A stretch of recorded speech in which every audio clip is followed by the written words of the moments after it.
Good afternoon, my name is Batista, and I'd love to introduce my speech to you guys. We all have someone to look up to. For me, the person that I look up to has shown me how beautiful baseball could be in my eyes, and how he carries himself on and off the field teaches people that if you're humble, greatness will fall upon you. The person that I'm talking about is David Ortiz, a former baseball player from the Boston Red Sox. You probably have heard of him because of how great he was in the field. The reason why I look up to him is that he was a great hitter and was also a really big influential person on his team. Today I would like to speak to you guys about David Ortiz and why I look up to him. But first, let me tell you a little background story about myself. As a Dominican child, we grew up knowing and watching our fellow Dominicans play baseball on the Major League. The thing that I liked the most about David Ortiz's game was his hitting. He was a really consistent hitter, which is a really hard thing to do in the Major League.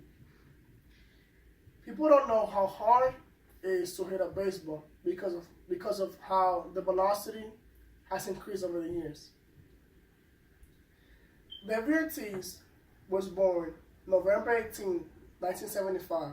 His nickname, Big Papi. He's a Dominican-American former baseball player.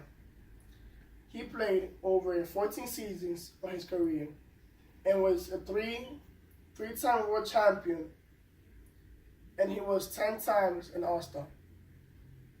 We all know what happened on the Boston Marathon, but people will never forget the quote that he said, "This is our fucking city, and nobody's gonna dictate our freedom. Stay strong." After the Boston Marathon bombings. Even though Boston was hurt badly, the quote united everyone and made us stronger in that time of need. His words inspired everybody in the crowd.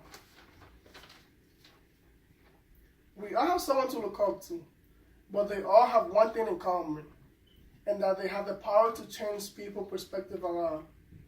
I look up to David Ortiz not simply enough because of how great he was as a baseball player, but also how great he was as a person, and I would love to have a conversation with him. Thank you for listening.